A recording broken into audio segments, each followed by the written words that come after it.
And that was scary, and we told ourselves, like, okay, let's just do it for 1 year. Like, if we look at just 1 year, then we can do that. We can handle that. And it's kind of weird to be like at that point, like we did it.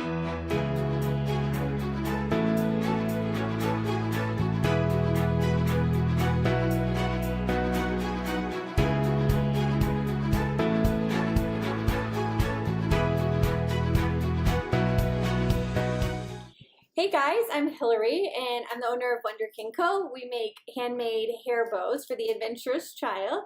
And today I'm with Elyse and Ashley of Bravery Magazine. Hey guys. Hi.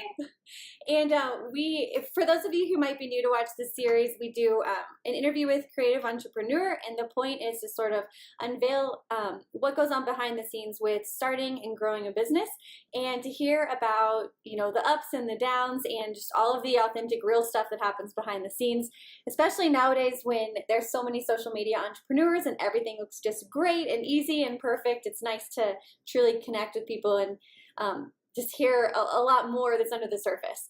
And so this is sort of like a virtual coffee date that you all get to watch and listen in on. And I'm super excited to hear Elyse and Ashley's story. So you guys, can you start by, first of all, just tell us a little bit more about what Bravery Magazine is? Yeah. Cool. Yeah.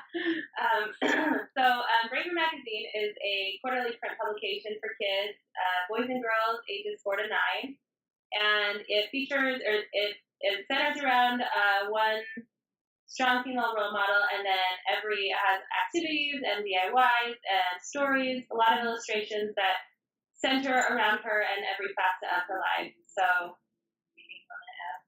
that's Bravery. So cool. Well, tell us a little bit more about yourselves personally and kind of what led up to starting Bravery Magazine. Yeah, I'm from Idaho originally. I have 2 girls, 4 and 2, and we've lived in California for almost 8 years now.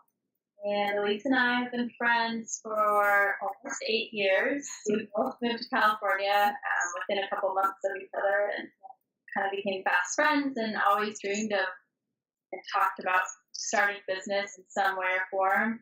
And then Bravery kind of came about. So yeah. My name is Elyse. I have 3 kids. I have a girl who's 6 and a boy who is 4, almost 4, and then a little girl who just turned 2, and then I'm having a baby in October. Awesome. So that's fun. I'm from Southern Utah, and like Ashley said, moved to California, kind of been everywhere, but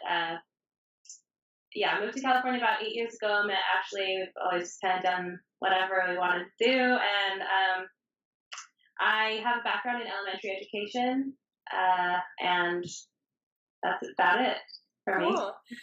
She loves writing. I like to write. I don't have a background in it. Yeah, I have a background in advertising and design and things like that. So when our idea for Bravery came about, it just felt like a really good fit for us and for our backgrounds. So. Yeah. It's awesome. How long were you guys working on the, idea for the magazine before you launched it? Let's see. We were throwing around.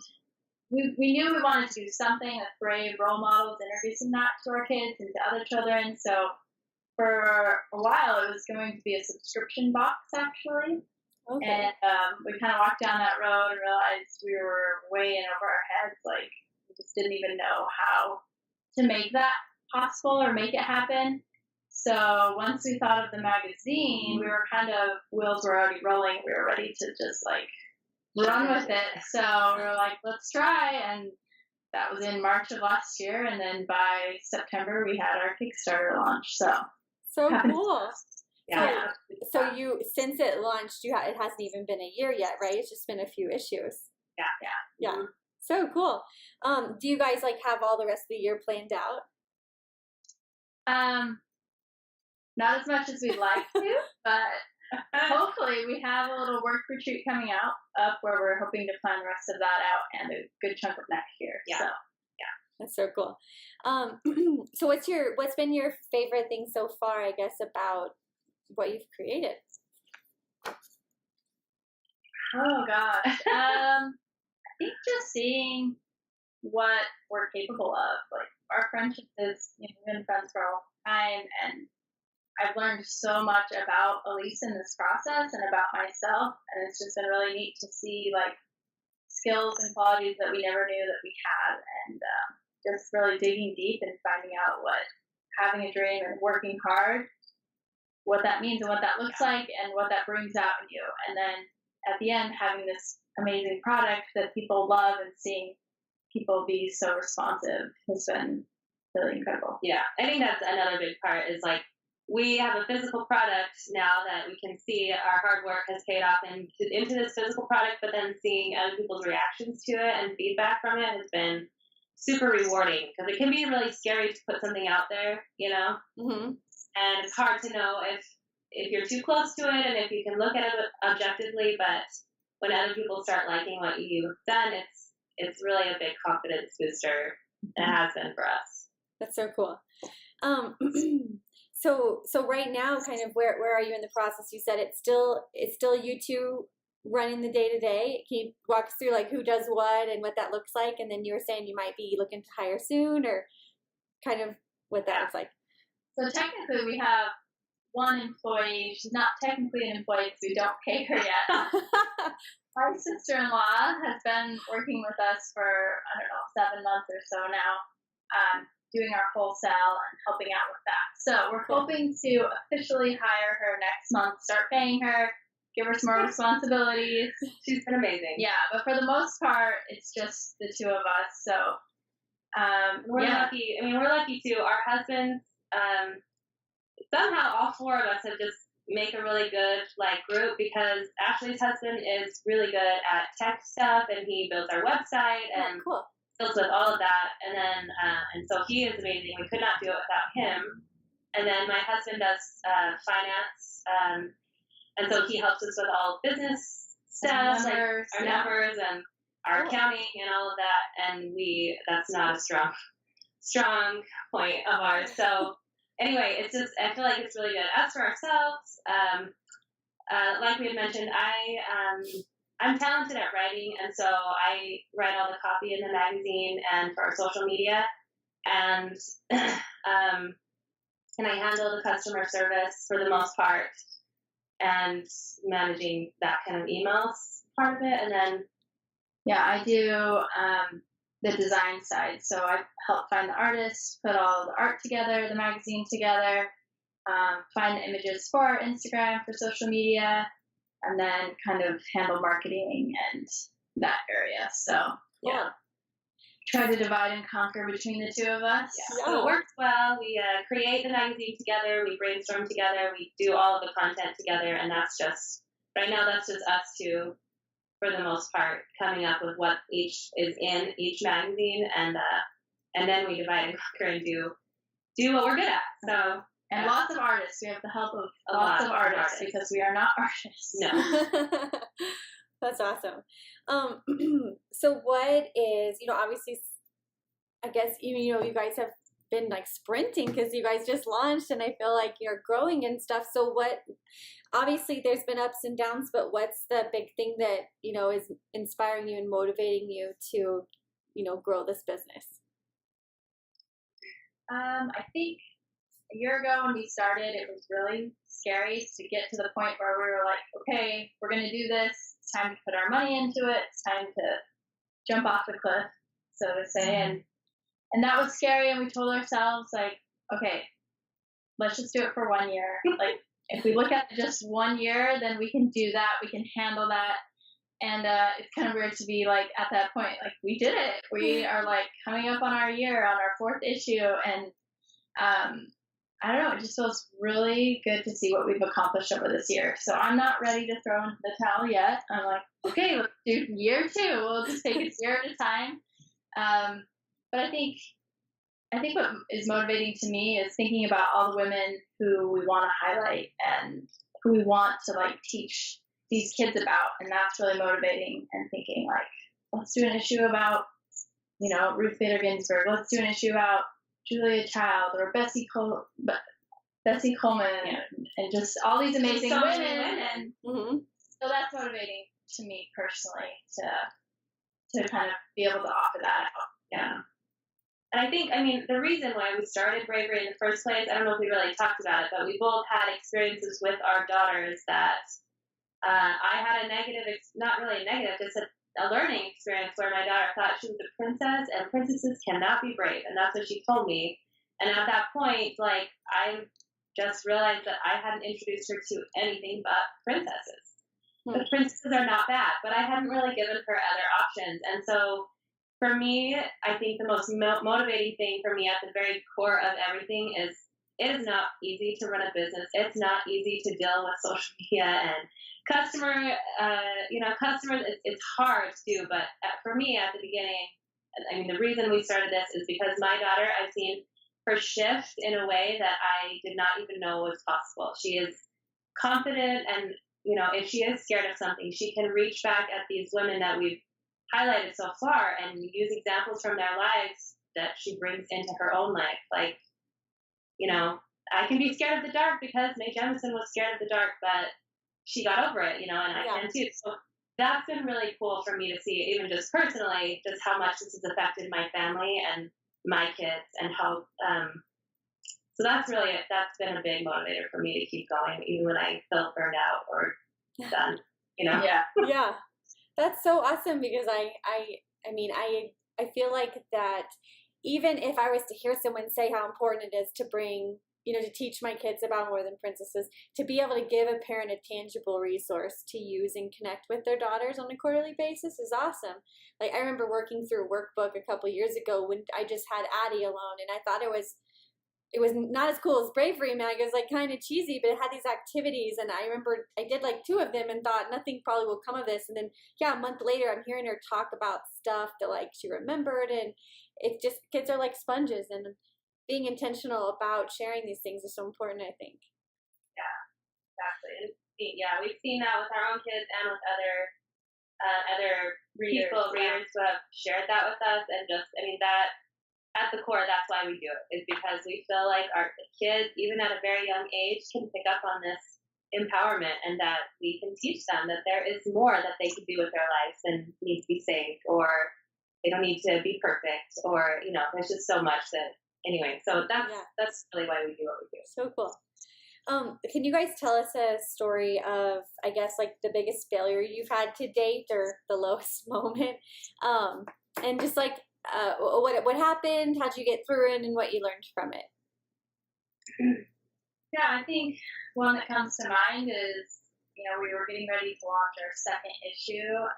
We were really excited about the first issue, kind of went through Kickstarter, so this felt kind of like our first real launch.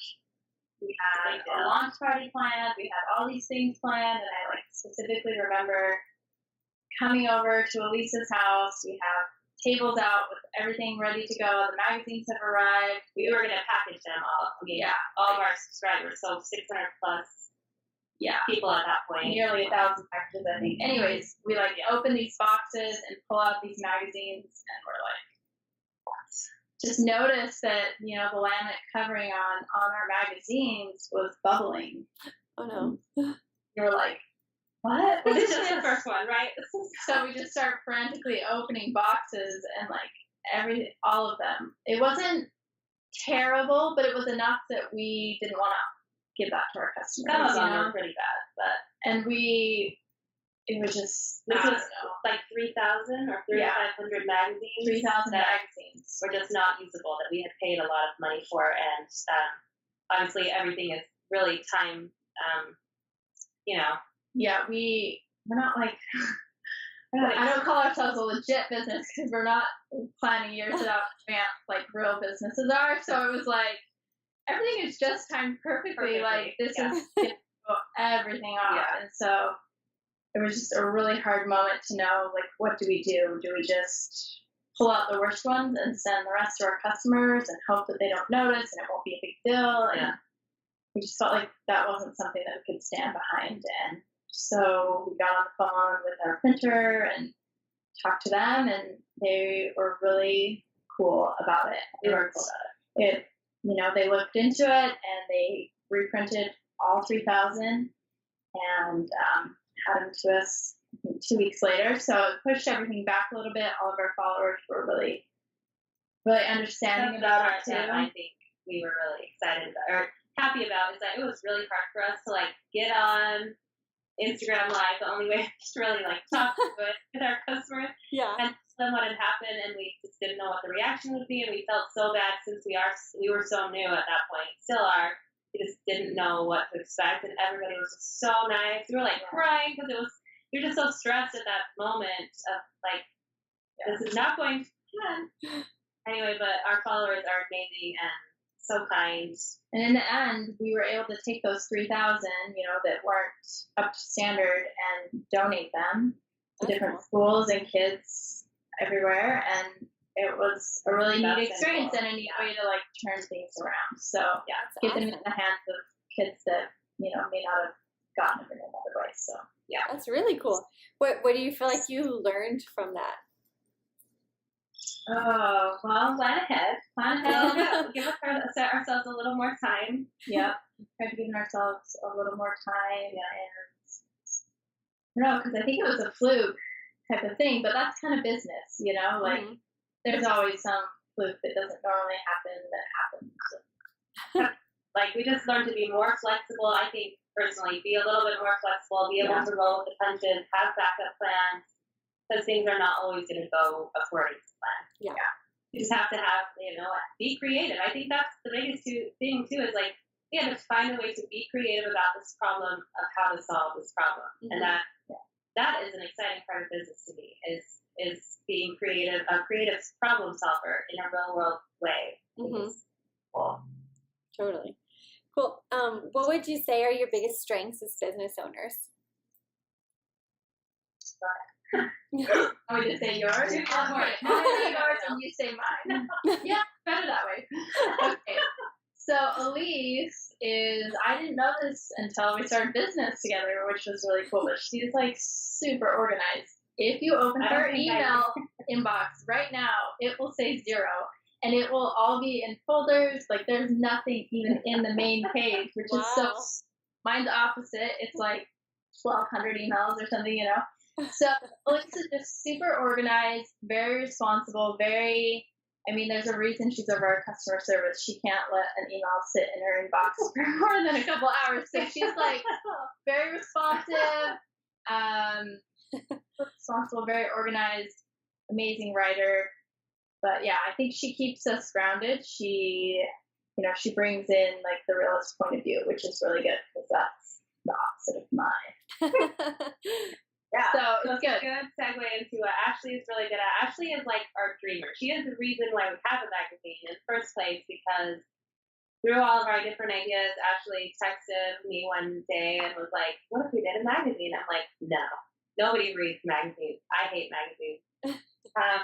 That was before I knew that there were magazines out there that were not glossy mag. Anyway, so she is a big dreamer. She sees the potential, the possibilities of what our business can be and what it's attainable to be. And a lot of times I am I look at it negatively, and Ashley's just positive, and she just knows how to make it happen, to make this beautiful thing happen. So that's one part that she's really good at. And also I don't know how many people know this, but like Ashley learned, she had a little bit of knowledge about InDesign, which is the program we use to put the magazine digitally together. And she just taught herself and just did it. Like, she just put our first magazine together and just figured it out, and it was amazing. So she's really she has an amazing talent for photography, for images, for branding, and keeping us on brand. She's really good at keeping us on brand, and just making everything she touches is like Midas touch. I'm serious. Stop. No. Wrap it up. Too much stuff. Anyway, our business would not exist without her. So this is and not vice versa. She's our workhorse. Good team, and so we're good at different things, and it works really well together. I don't think we knew before we started. We were friends, but we didn't understand how our work lives just like meshed so well together. So these creative entrepreneurship videos are kind of to highlight women who start businesses that they're not only passionate about, but ideally, hopefully allow them to live like a life that they love with their family and have some flexibility. So what does that look like for you guys? We dream about those days. We're kind of still in the thick of it. It's nice. We do, have the flexibility still where we work from home, so we're able to be with our kids and go to swim lessons and do all the activities. And we mostly work at nights, work late nights, and get a babysitter a couple times a week.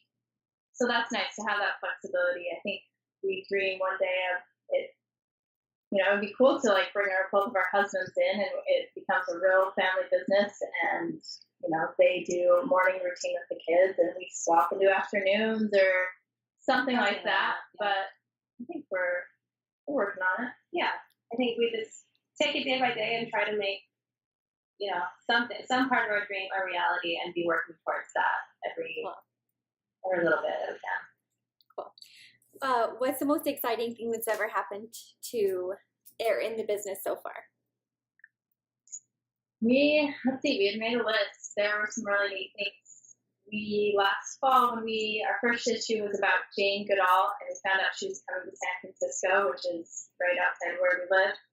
So we went in to see her, and it was this thing for kids, so we didn't want to butt in there. And we just out of the way. Yeah. So we were able to go. We kind of stood back, and there was a kid there that he was in our first issue, so he had our magazine, and he ended up giving our magazine to Jane Goodall.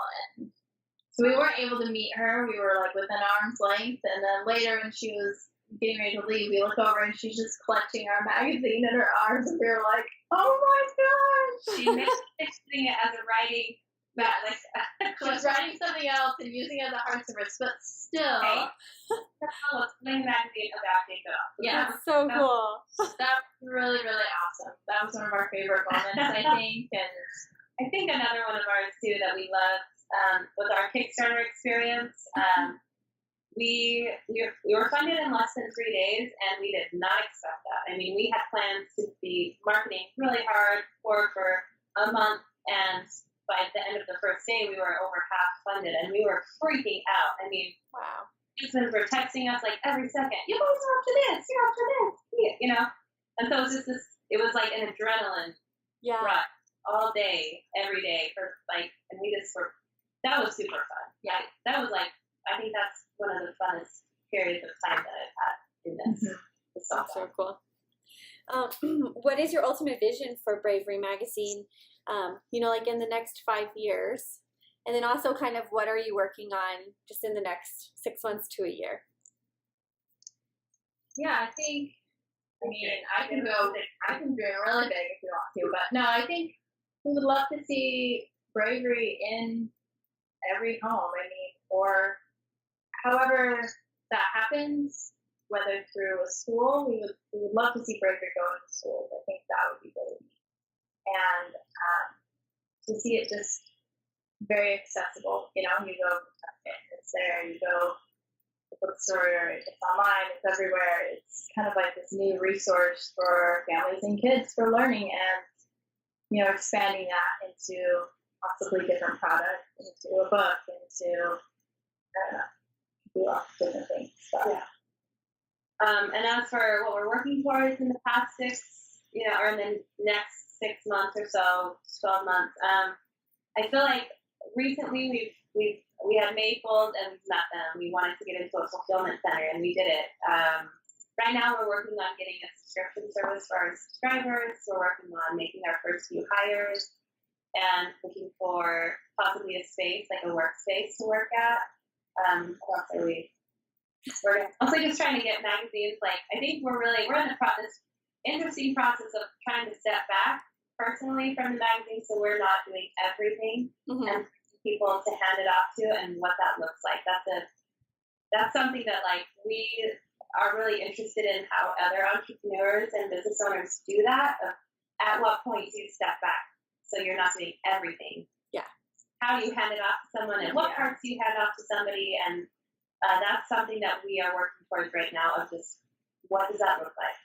So we're transitioning. Yeah. That's awesome. How many subscribers do you guys have? I think almost 1,000. I think we are over 1,000 now. Okay, for your quarterly magazines. Yeah. Cool. A side note, but have you read the E-Myth? What? The E-Myth. No. It's like a horrible title. It sounds like the most boring book ever. But it's one of the best business books I've read. But it's about like it chronicles like this pie shop owner who makes like amazing pies, and she's like the artist of the company, but she's doing everything, and it helps you like map out your like 5 years from now, what will your company structure look like? What will you two be doing? And like you just literally map out the whole thing, and then you highlight each position based upon like, okay, this role's worth 15 an hour, this role's worth 40 or whatever. Then you can see easily like which clumps go together with which people. And it was the most influential book I read when I had a carpet cleaning business to help us grow from us to like employees. And then the same principles for Wonderkin. But it's like I tell everyone about that book because it's so good. Right now, because I'm like, get on Amazon. You got it right now. Yeah, E-Myth. Exactly what we need. Like totally. Yeah. Okay. Yeah. Well, it's like all of us, I mean, I feel like all of us on social media are more like the artist, like as in like the idea, like, you know, the stuff. And then there's so much about business that can be so overwhelming and stressful. And so it's like, yeah, the more books I can read, the better. That's good to know. Yeah. So what do you think, I guess, is holding you back from where you are now and like the end goal of like what you were saying, Ashley, about being in like all the schools and, you know, in every home? Like what are the big hurdles you see? You know, it's hard to see a lot of the hurdles that we have right in front of us, so look forward and see what those bigger hurdles look like. Or like, what are your hurdles now? Yeah, like I think a big reason why we have, I feel like any business owner has a big idea of what they want their business to be, but you can only take small bites of what you are doing, you know? And so I think a big hurdle for us is time, because we get to stay home with our kids because there's only two of us. And so for us, a big move forward is taking things off our plate like fulfillment, and hiring someone is going to be huge for us. Yeah. Because if we can hire in a few key spots, that's going to free us up to explore growth. And so to me, that's our biggest hurdle is creating the space and the time to, you know, go for your, to bring in employees and just make some space to explore what else it could be. Yeah, totally. I mean, I feel the same way. If you guys could sit down with any entrepreneur for, 2 hours for lunch and pick their brain, who would it be and why? Person that comes to mind for me is Sarah Blakely of Spanx. Oh yeah. Yeah, I listened to the podcast, How I Built This. It's all about the entrepreneurs and the journey. And her episode was so impressive to me. Like, she just hustled and has an amazing story and, a product that's just amazing now and has really changed things. So I would love to sit down with her and just talk through her journey and kind of pick her brain about where she started and how she got where she is today. Someone that I would love to talk to, big names like in the small business world of like Elle Rowley, who just has an amazing brand, or Susan, who's like, her last name, Peterson. Peterson. And she just has built something amazing as well. But I think something that I love the most, we did this when we went to All Summit this last year. We got together with these other small business owners and we just talked business. We talked specifics like money and things that you don't know if it's okay to talk about that with people, but we talked business, and it was so uplifting for us and inspiring for us, and just like, I wanted us to get to work. Like, there are other people doing this, and I think it's really inspiring to just talk to other business owners in the nitty-gritty parts of what business really is. And that's why this podcast is so great. I think we just don't get that chance very often. But when you do, it's so awesome. Yeah. Yeah. Thanks. I mean, what you just said like really resonates with me, because I truly feel like nowadays with social media, like I said, entrepreneurs are almost like celebrities. Like, and then even when you get to the chance to hear them speak, sometimes it's about just like those answers that are the go-to answers, and it still leaves you feeling like, wow, they're so cool, but like it's not as helpful as like the details, and so yeah, like I feel like I get so much inspiration from the like general just coffee meetings with people that are like just going through the exact same things I'm going through. And, you know, there's only so many times that someone can say it takes grit and hustle, but that doesn't really give me much. You know, it's like sometimes you really do just want that person that's like, look, here's how I figured out like my tax thing, or here's how I figured out, you know, how to do fulfillment. It's like that stuff's so helpful. And I love when we can build community and help each other do that and not just kind of hold it close. They like, well, I'm not going to share that with you, you know? Yeah, I think that's one thing we've been so surprised by. I don't know why we're surprised by it, but since starting this, we have talked to countless women who have just been so supportive and helpful. They did not hold anything close to them. They have shared, like, we would ask them questions and they would share and help us in any way that they could, offer their time. And that I know that, like, we know that that's like gold, time is gold, you know? And so we've just been so blown away by how supportive this group of women entrepreneurs is that we found ourselves in. So it's awesome. Yeah. Cool. So let's see. So if you could go back, I guess, and give yourself some advice when you were first starting before you'd even launched, knowing everything you know now, what would you say? It's hard. It's going to be so hard. Oh, I think not knowing what you're getting into is a blessing. If we would have known, I don't know. If we would have told ourselves, if I would have told myself what my day-to-day would have looked like, I don't think I would have done that. I wouldn't have done it because I was already fighting fear to even start this business and to take the first step in the first place. If I would have known everything that this business would entail, I would have never done it because there's too many, you know, it looks too negative. I wasn't seeing the positives. A lot of hard things of running a business. So my advice would be to just do it. Take the step. Stop thinking so far ahead and just like, I don't know if you're asking for advice, but that's what I tell myself. And my advice to myself is just to take the step and just do it. Take a small step forward towards what you want to do and just do it. That's awesome. Yeah, it's kind of like the last question I was going to ask, but I feel like that's it. But I do have a couple more. Let's see. So where do you guys go for inspiration? Like, you know, we're all kind of learning as we go. Well, what's your favorite books or podcasts, or do you have mentors? Like, how do you guys learn and grow as business owners? Yeah, I think I mentioned how I built this podcast. That's really inspiring for me to hear other people's experiences and stories, especially people who feel like they've made it, you know? So I love listening to that podcast. We have an advisor who's really amazing, super helpful. We have a monthly meeting with her. She gives us her cell phone number, text me, call me anytime, anything. Cool. She's been really helpful. What else? I think a book that inspired me to start this was Big Magic by Elizabeth Gilbert. Have you read that? It's so... I don't know. I read all the time, but I haven't read that book, so I need to. It's an audiobook to listen to because it's more about creativity and just like capturing the time and owning who you are, you know, owning your creativity. And that's something that inspired me to be brave enough to start this venture.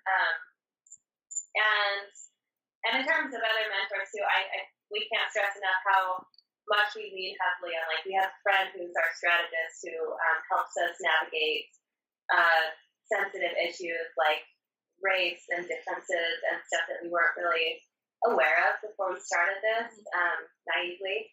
And so that is like the help of our friends, relying on the help of our husbands, and just realizing that we can't do it ourselves, and then asking questions like shamelessly.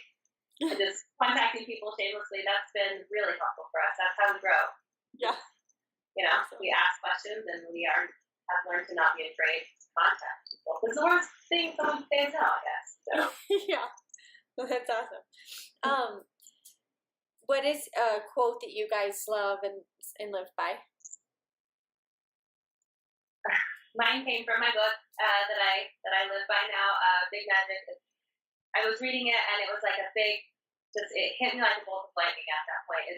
It was live a life more driven by creativity than by fear. So that quote for me personally was just gold. I was always afraid of everything. I never tried anything, so I was afraid of failing. So instead of that, let's shift the perspective of just living curiously, creatively instead, and just letting fear live there too, but not letting it rule your life. Cool. I think one of my favorite quotes is "Fortune favors the brave," and kind of fitting for us since our magazine is called Bravery.